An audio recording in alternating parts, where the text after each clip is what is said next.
মুসিবত জীবনে আসবে, একেবারে মুসিবত সারা জীবন ইমানদারের জীবন হতে পারে। জীবনে মুসিবত আর ইমানদারের মুসিবত আর কাফের মুশরিকের মুসিবতের মধ্যে কিছু পার্থক্য আছে। বুঝার জন্য আমাকে সেই অবস্থারও চিন্তা করা লাগবে। একজন মানুষ নামাজি, নেককার, ভালো মানুষ, এই লোকটারও যদি মুসিবত আসে, তার মুসিবতের পরে যে সে কি করবে? সে এই অবস্থায় আলহামদুলিল্লাহ বলবে। কি বলবে?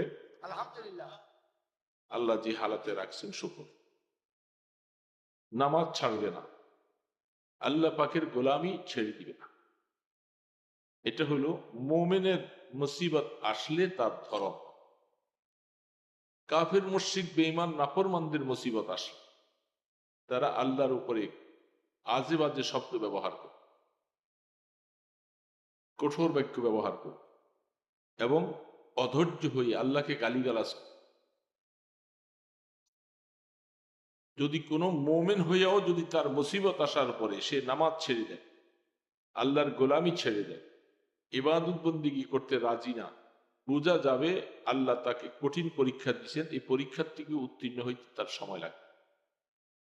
আর যদি মুসিবত আসার পরে দেখা যায় এই লোকটা আল্লাহর দিকে আরো বেশি ধাবিত, আল্লাহর কাছে বেশি রোনাদারি করে, দোয়া করে, সেজদা দেয়, বোঝা যাবে এই মুসিবতটা দিয়েছেন আল্লাহ তার গুনাহগুলি মাফ করাবার। বুঝতেছেন কথা? মুসিবতের দুইটা ধরন হবে। মা আসাবা মিন মুসিবাতিন ফামিনাল্লাহ, আল্লাহ নিজে বলছেন যখনই কোনো মুসিবত আসবে এটা আল্লাহর তরফ থেকে আসে। তো আল্লাহর তরফ থেকে আসার পরে মানুষের অবস্থা দুই রকম হবে। মুসিবত আসার পরে সে যদি আল্লাহর দিকে আরো বেশি ধাবিত হয়, তাহলে বোঝা যাবে এই মুসিবতটা তার জন্য আল্লাহর রহমত হিসাবে প্রেরণ করেছে। আর যদি মুসিবত আসার পরে, দুঃখ কষ্ট আসার পরে সে আল্লাহ পাকের থেকে অনেক দূরে সরে গেছে, বোঝা যাবে আল্লাহ পাক তাকে এটা রহমতের জন্য দেয় নাই, এটা তার জন্য আযাব। বুঝছেন কথাটা? সংক্ষেপে আমি কথা বলছি, দুইটা কথাই বলছি। এই দুইটার সাথে আমাদের জীবনের অবস্থা এই পর্যন্ত অতিবাহিত হয়েছে কি হয় নাই। কখনো মুসিবত পাইছি, কখনো আবার আল্লাহ পাক মুসিবত সরাই নিয়েছে। কি বলে, ঠিক না ব্যাঠিক বলেন?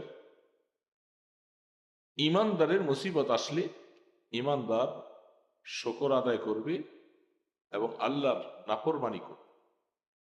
একটা মানুষ,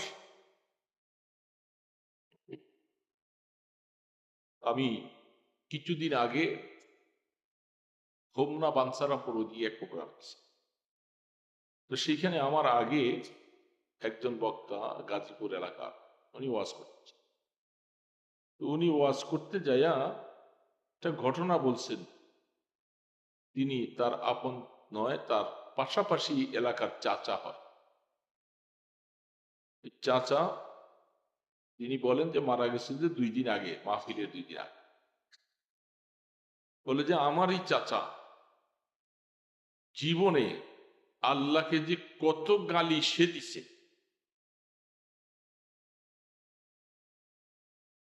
কত গালি আল্লাহকে সে দিছে, সামান্য কিছু উল্টাপাল্টা কিছু হলে সে আল্লাহকে অকাত্য ভাষায় গালিগালাজ করে। বৃষ্টির সময় বেশি বৃষ্টি, আল্লাহকে খুব গালিগালাজ। যখন বৃষ্টির সময় বৃষ্টি হয় ভালো কথা, বৃষ্টি যখন না হয়, অনেক দিন হয়ে যায় বৃষ্টি নেই, ফসল জমিন নষ্ট হয়ে যায়, আল্লাহকে গালি। তো এই মানুষটার জীবনে ওই হুজুর, অথচ তার ভাতিজা হয়, ওই উনি বক্তা, আর উনি বলতেছেন গত 2 দিন আগে আমার ওই চাচা মারা গেছে। তো যেহেতু চাচা জানাজা হবে, আপন হবে, তো তার কার্যকলাপে, তার কথাবার্তায়, তার আচরণে এলাকার মানুষ সকলেই ক্ষুব্ধ। এইরকম মানুষকে কি মানুষ ভালোবাসে? দেখেন আল্লাহ পাকের পরীক্ষা। উনি বললেন, উনি যা বলছেন সেটা আমি শুনতেছি।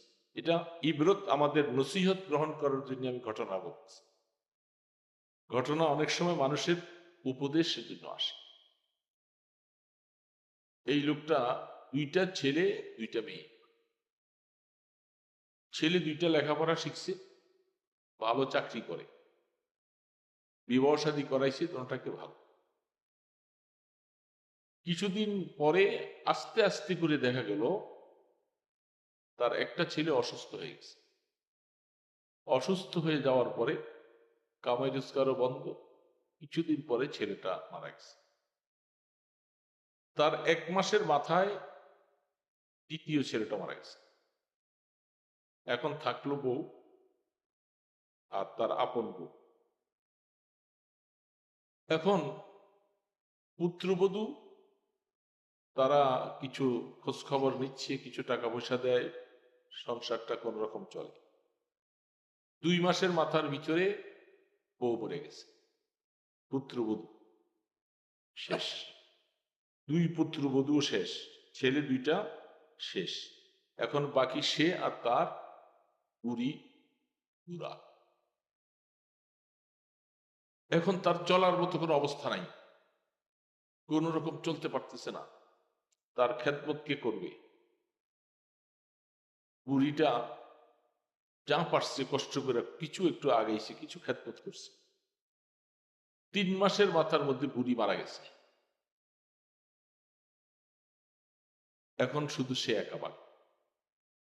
এখন আশপাশের কিছু মানুষ কিছু টাকা পয়সা দেয়, এই দিয়ে কোন রকম পাশের বাড়ির বউ একটু হালকা কিছু পাকশাক করে কিছু দেয়, কোন রকম খাইয়া চলে বাঁচে।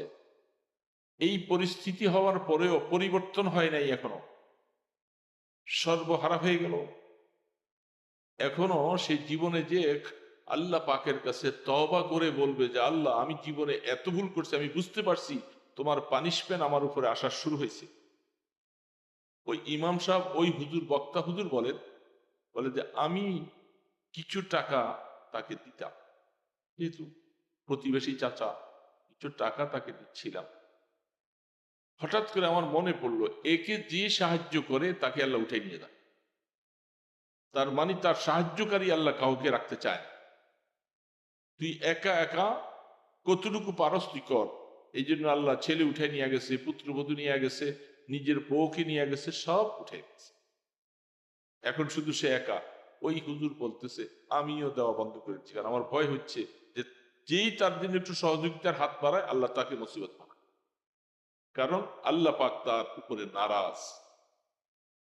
তার কিছুদিন পরে ওই লোক বলে এই পায়খানা প্রস্রাবের মধ্যে পড়ে আছে, এখন তার কেউ পরিষ্কার করবে, এখন আপনজন কেউ নাই, কি করবে? এই অবস্থায় সে মারা গেল। উনি বলেন কি করবো এখন, আমরাই কিছু জানাজা দিয়া দাও।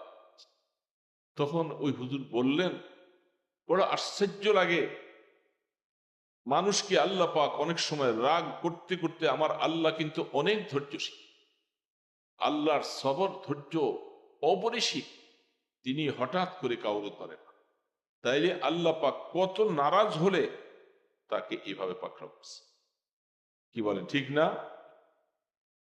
এই জন্য তিনি নসিহতটা উপদেষ্টা দিয়ে বলছেন, আমি খুব শুনলাম বসে বসে, মানুষ কি করে এরকম হয়। এরকম মানুষ দুনিয়ার মধ্যে যারা মুসিবত আসলে সে বুঝতে হবে যে আল্লাহ আমার পরীক্ষা নিতেছে।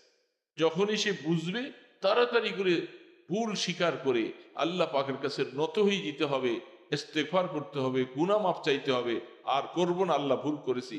এটা হলো বোঝা যায় যে মুসিবত দিলে আল্লাহ পাক তাকে এখান থেকে উঠাই নেওয়ার ব্যবস্থা। আর যদি মুসিবত দেওয়ার পরে সে আরো বেশি কঠিন হয়ে যায়, আল্লাহর উপরে বাজে কথা বলে, আল্লাহকে গালি দেওয়া কি সাধারণ কথা? বৃষ্টি হওয়া না হওয়া এটা কার হাতে? এখন তুমি আল্লাহকে গালি দাও, মুসিবত রোগ ব্যারাম তো আসবেই। হযরত নবী আল্লাহ পাকের আইয়ুব আলাইহিস সালামকে মুসিবত দিছেন না? দেয় নাই? কোরআন শরীফ তো বলছে কত কঠিন মুসিবত দিছেন, যেটা আমাদের জীবনে কাউকে দিলে আমরা শেষ হয়ে যাব। আল্লাহ পাক তার নবীকে এত বড় পরীক্ষা দিয়েছে। কিন্তু আইয়ুব আলাইহিস সালাম তো কোনদিন এই জবানটা খুলে এই মুসিবতের পরে এটা ধৈর্য ধারণ করতে হবে, আমাকে বুঝতে হবে, কোনদিন আল্লাহ পাকের ব্যাপারে এমন শক্ত কোনো কথা বলেন নাই যে আল্লাহ আমি নারাজ তোমার উপরে এই কাজ করছি। কোরআন সে বলতেছে আইয়ুব ইজনাদা রাব্বাহু আন্নী মাসানিয়া দুররু ওয়া আনতা আরহামুর রাহিমিন। আল্লাহ পাক হযরত আইয়ুব আলাইহিস সালাম কি পরীক্ষাটা নিয়ে কোরআন বলতেছেন 7 জন ছেলে ছিল 7 জন মেয়ে ছিল, সব মারা গেছে, সম্পদ যা ছিল সব ধ্বংস হয়ে গেছে। স্ত্রী একজন মাত্র মহিলা, তার ওয়াইফ বিবি সাহেব, যিনি হযরত সুলাইমান আলাইহিস সালামের নাতি, তিনি আইয়ুব আলাইহিস সালামের। আমি সংক্ষেপে বলতেছি কথাটা, এটা আমার বলার উদ্দেশ্য ছিল না, সামনে কথা প্রসঙ্গে আসছে। ইমানদার মুসলমান ভাইরা, এই বিবি পরের ঘরে কাজ করে এলাকার মধ্যে কেউ রাখে নাই, ওই দূরে চুক্তি করে সেখানে ফেলে দিয়ে আসছে, সেখানে থাক, আপন ঘর নেই, দরজা নাই, কিছু নাই। আল্লাহ পাক অনেক সম্পদ দিছিলেন, সন্তানগুলিও মারা গেছে, মেয়েগুলিও মারা গেল, সবাই ফেলে আইয়ুব আলাইহিস সালাম একটা বারও আল্লাহ পাকের উপরে নারাজগি শব্দ ব্যবহার করেন নাই। ইমানদার মুসলমান একটা বারের জন্য আল্লাহ দিচ্ছেন, এটা আল্লাহ দিচ্ছেন, তিনি দিয়েছেন, তিনি আবার উদ্ধার করবেন, কেউ উদ্ধার করতে পারবে না। এলাকাবাসী তো সব দূরে সরাই দিচ্ছে, আমার কেউ নাই কাছে। বিবি আইয়ুব আলাইহিস সালাম তখন বলতেছে রব্বি আন্নী মাসানিয়া দুররু ওয়া আনতা আরহামুর রাহিমিন। দীর্ঘ কোরআন বলতেছে 7 বছর, 7.5 বছর এরকম অবস্থায় থাকার পরে এবার বলতেছে আল্লাহ আমার মুসিবতের মধ্যে আছে, তোমার নাম না আরহামুর রাহিমিন, তুমি না দয়ালু। আল্লাহ পাকের কারণে তাকে আল্লাহ পরীক্ষায় ফেলছে। এখন যখন আরহামুর রাহিমিন বলে আল্লাহকে যখন বলছে, আল্লাহ পাক বলছে জিবরিল যাও, আমার আইয়ুবের পায়ের কাছে তুমি ঘষা দিয়া এখান থেকে পানি উঠে, মরুভূমির মতো জায়গা, সেখান থেকে জিবরিল আলাইহিস সালাম আঘাত করলেন, তার পায়ের নিচে কুদরতি পানি উঠে, কুদরতি পানি। আমার আল্লাহ আইয়ুব আলাইহিস সালামের কাছে শয়তান আইসা কত কথা ওনার বিবির ব্যাপারে বিভিন্ন কথা বলছিলেন। উনি একটা কসম করছিলেন যে আমি বিবিকে, এই কথার প্রমাণ হলে 100টা বেদ। কোরআন বলতেছেন হাজা দিকসুন, দিকসুন মানে হইল শলা, শলা নারকেলের শলা, এই নারকেলের শলা বাবা। আল্লাহ পাক বললেন আইয়ুব তোমার কসম ভাঙা লাগবে না, তোমার কসমটা আমি পুরা করাইতেছি। নারকেলের শলা 100টা একসাথে মিলাইয়া একটা বাড়ি দিলে 100 বাড়ি। আল্লাহ বুদ্ধি শিখাই দিচ্ছে কোরআন। সেইখানে আল্লাহ সুবহানাহু ওয়া তাআলা আইয়ুব আলাইহিস সালাম হাযা বারিদুম মুক্তাসির, আইয়ুবকে বলো এখান থেকে একটু পানি, ঠান্ডা পানি, এটা পান করবে আর এটা দিয়ে একটু গোসল করবে। তিনি পান করছেন, গোসল করছেন, মুহূর্তের ভিতরে 30 বছরের যুবক হয়ে গেছে। 30 বছর যুবক। আল্লাহ পাক কোরআন বলতেছেন ওয়াতাইতুহু ইসলাম আহলাহু ওয়া মিসলাহু, আমি তার যার সন্তানগুলি মারা গেছে সমস্ত সন্তানগুলাকে আবার জীবিত করেছি। এবং আয়াতে বলতেছেন ও মিসলাহুম মানে আরো এরকম 7 জন সন্তান জন্ম হওয়ার মতো স্ত্রীকে আল্লাহ পাক সেই সক্ষমতা দিয়ে দিচ্ছে, যার ধন সম্পদ চলে গেছিল এগুলি আবার ফিরিয়ে দিচ্ছে। আইয়ুব আলাইহিস সালাম এই কষ্ট করলেন, জান্নাত থেকে জিবরিলকে বলছেন যাও, আমার আইয়ুব ধৈর্য ধারণ করতে করতে পরীক্ষায় পাস, জান্নাতের পোশাকটা নিয়ে আমার আইয়ুবরে পরাই। বিবি দূরের থেকে আইসা চিনতে পারে না, বলতেছে এখানে একজন অসুস্থ মানুষ অসহায় ছিল, তার কি কেউ কিছু কি খেয়ে ফেললো না কি অবস্থা, মরে গেল, কোথায় গেল? আইয়ুব আলাইহিস সালাম বলতেছে বিবি দেখো তুমি মনোযোগ দিয়ে তাকাই দেখো, আমি আইয়ুব। এটা কি বিশ্বাস করা যায়? এত অসুস্থর মধ্যে দীর্ঘ বৎসর পরে শরীরটা ক্ষত বিক্ষত অবস্থা, আর তিনি বলতেছেন আমি আইয়ুব। এটাকে বিশ্বাস করেন? তিনি বলতেছেন আপনি আমার সাথে ঠাট্টা করতেছেন। আমি এই লোকটার খ্যাতমত করে করে জীবনটা এইভাবে কাটাইছি, কোনোদিন আমি বিরক্ত হই নাই। আর আপনি বলে হ্যাঁ তুমি ভালো করে তাকাও, নজর করে খেয়াল করে তাকাও, আমি আইয়ুব। আমাকে আমার উপরে আমার আল্লাহ কত দয়া করেছেন। এই দয়ার কারণে আল্লাহ আমাকে সুস্থতা দিয়েছেন, আমার সন্তানগুলি দিয়েছেন, আবার নতুন আরো ও আতাইতু মিসলাহুম, তাদের মতো সমতুল্য এইভাবে দিয়েছেন আল্লাহ। তো আল্লাহ সুবহানাহু ওয়া তাআলা দেখেন, নবী কোনদিন জবান খুলে আমার আল্লাহর সাথে একটু এমন কথা বলে নাই যে কথা আমার আল্লাহ নারাজ হয়। একটা কথা বলে নাই। এটা কোরআন শরীফে কিচ্ছাটা শুনাইলেন কেন? আমাদেরকে, এই উম্মতকে শিখাইবা, তোমরা এরকম ধৈর্য ধারণ করো, সবর করো, মুসিবত আসবে, সমস্যা আসবে, রোগ দিব, আমি দেখতে চাই যে তুমি এই অবস্থায় আমার গোলামি করো কিনা। মুসিবত আসলে আর গোলামি ছেড়ে দিলাম, এটা কি মোমেনের কাজ হতে পারে? তো এই জন্য বলতেছিলাম, ওই বেটা এই এতগুলি মুসিবত আল্লাহ একটার পর একটা দেওয়ার পরেও তার ফিরে আসলো না। এখন বাকি জিন্দিগি আল্লাহ পাক কবরে নেওয়ার পরে কি করবেন সেটা আল্লাহ পাক ভালো জানে। কিন্তু দুনিয়ার মধ্যে, দুনিয়ার হালাতের মধ্যে দেখা গেল সে তার সব কিছু শেষ করে ফেলছেন, কিন্তু তারপরও ফিরে আসে। মুসিবত দেওয়ার পরে তো ফিরে আসা দরকার। আল্লাহ মুসিবত দেয় ইবতিলা, পরীক্ষা করার। কিরে বাবা, কি করার জন্য? পরীক্ষা। আপনি একজন মানুষ কি পুরস্কার দিবেন, পরীক্ষার রেজাল্ট ভালো করবেন, পরীক্ষা নিবেন না? পরীক্ষা ছাড়া এমনি হবে। আল্লাহ পাক বলেন আমি মাঝে মধ্যে আমার মোমেন বান্দাকে আমি পরীক্ষা, সে কতটুকু আমার উপরে বিশ্বস্ত, সে আমার কত বড় বিশ্বস্ত গোলাম, আমি এটা দেখব। আমি যদি আল্লাহ পাকের গোলাম করতে পারি, আল্লাহ অবশ্যই মুসিবত দূর করবে।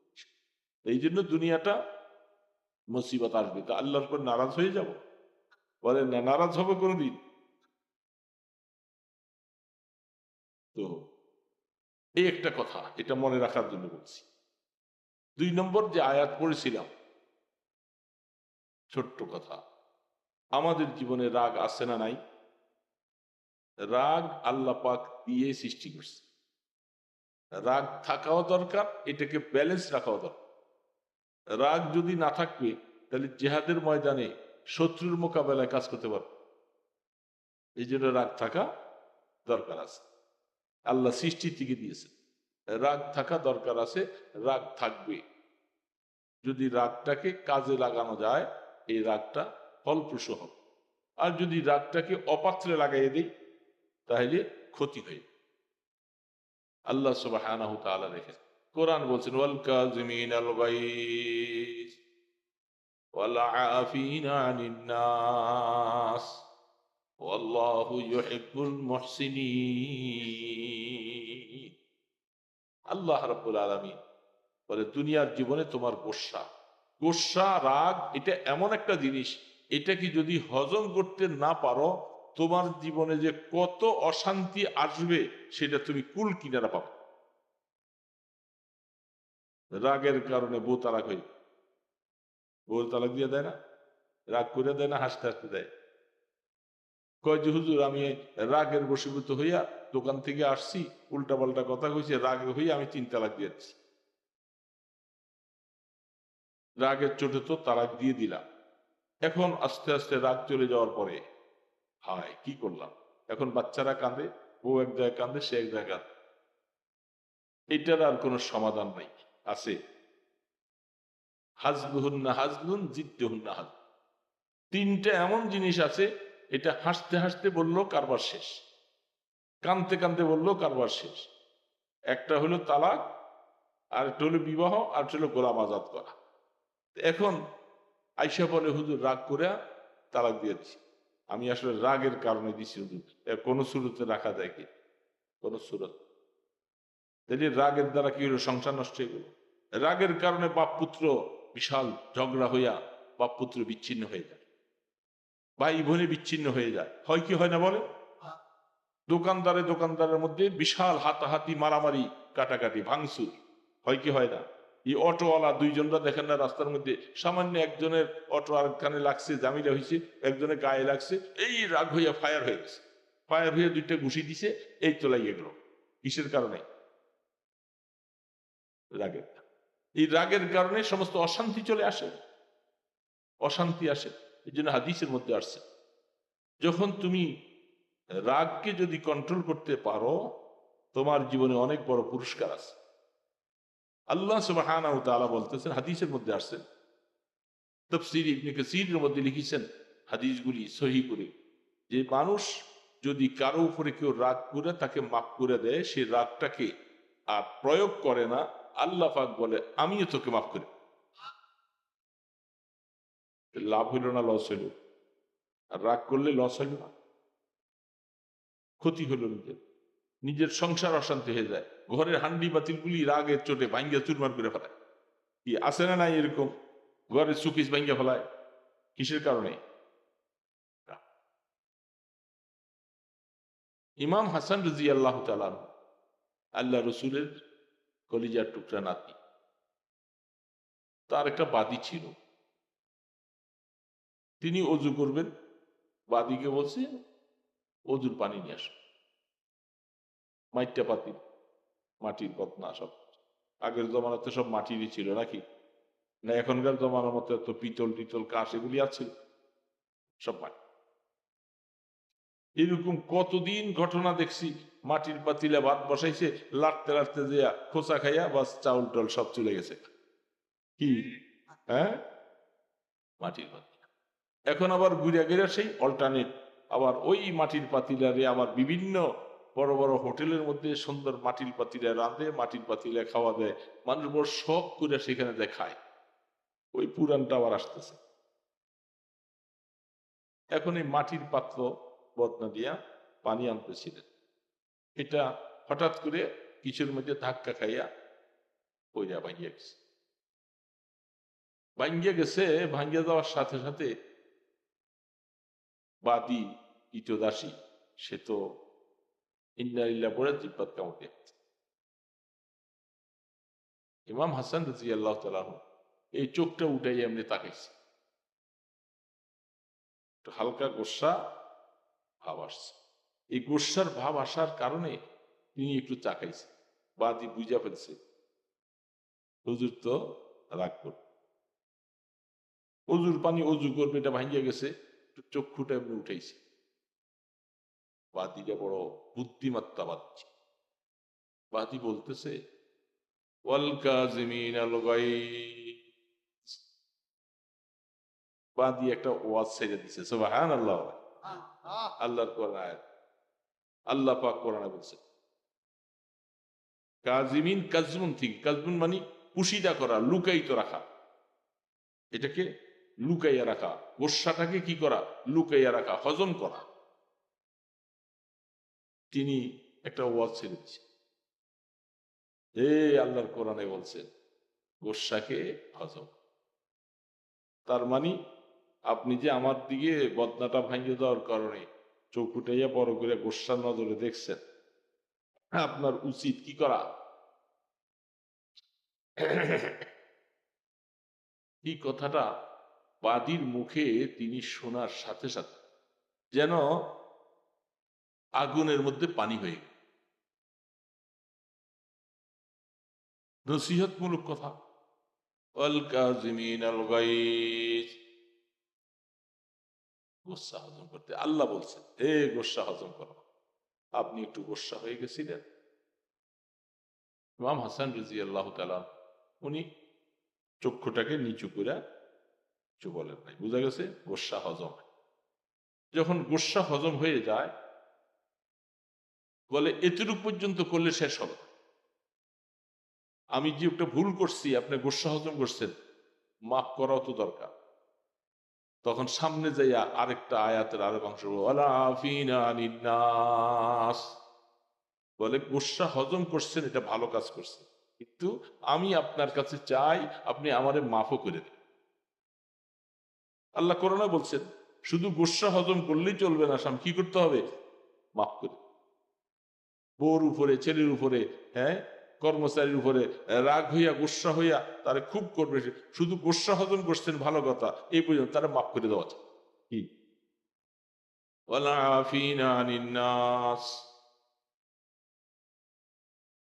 এই ওয়াজটা ছেড়ে দিয়েছে। ইমাম হাসান রাদিয়াল্লাহু তাআলা আনহু বলতেছে, ও মেয়েটা তো বড় বুদ্ধিমান, প্রথম অবস্থায় আমার গোস্সাটাকে হজম করে দিল কোরআন শরীফের একটা আয়াত পড়।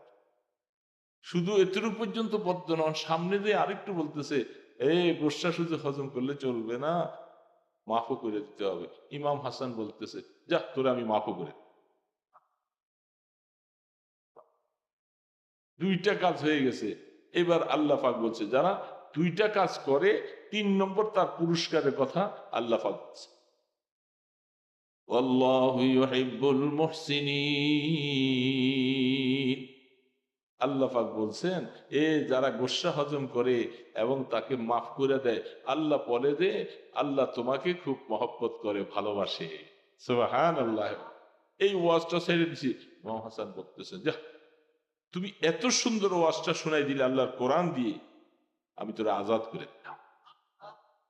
এই জন্য দোস্ত, গোস্সা হজম এটা বলা যত সহজ, বাস্তবায়ন করা খুব কঠিন। কারণ গোস্সা শয়তান থেকে আসে। হাদিসের মধ্যে আল্লাহ রসুল বলছেন, শয়তান থেকে গোস্সা আসে। শয়তান চায় মানুষের মধ্যে পরস্পরে দ্বন্দ্ব, হিংসা, মারামারি, কাটামাটি লাগাই দিবে। এটার সূত্রটা হয় রাগের, সামান্য কথা রাগ হয়ে শুরু হয়ে যায়। তো বলে, যখন তুমি রাগ হইবা তখন এটাকে দমন করার জন্য শয়তান আগুনের তৈরি, আর আগুনের তৈরি শয়তানের আসর হলো গরম, তোমাকে রাগ বাড়াইছে। তোমার জন্য উচিত হবে তাড়াতাড়ি করে অজু করা। অজু করবা যখন, এই পানিটাকে, পানির মাধ্যমে তুমি এটাকে ঠান্ডা করে দিচ্ছ। আস্তে আস্তে। তো এই জন্য ছোট্ট কথাটুকু এটুকু বললাম। দুইটা কথা বলছি। একটা হইলে মুসিবত আসলে কখনো আল্লাহর উপরে নারাজ, বলে না কেউ আল্লাহর উপরে নারাজ হব? আওয়াজ দিয়ে বলেন, কোনোদিন আল্লাহর উপরে নারাজ হওয়া যাবে না। আমার থেকে কোনো আমল ছুটতে পারবে না, ইবাদত বন্দেগী ছুটতে পারবে না। যা পারি, অসুস্থতা দিবে, মুসিবত দিবে, যেমনে পারি এইভাবে আল্লাহকে সেজদা করতে হবে, আল্লাহর কাছে চাইতে হবে। মনে থাকবে তো? 2 নম্বর, গোস্সা হজম পারবো তো ইনশাআল্লাহ। গোস্সা হজম করলে জীবনে অনেক কাজে উপকার হবে, আর নতুবা সমস্যা পড়ে যাব। আল্লাহ সুবহানাহু ওয়া তাআলা আমাদেরকে এই দুইটা কথা আমি যা বলছি, আমাকেও আমল করার তৌফিক দান করেন, আপনাদেরকে যেন আমল করার তৌফিক দান করেন। ওয়া মা আলাইনা ইল্লাল বালাগ। আসসালামু আলাইকুম ওয়া রাহমাতুল্লাহি ওয়া বারাকাতুহু।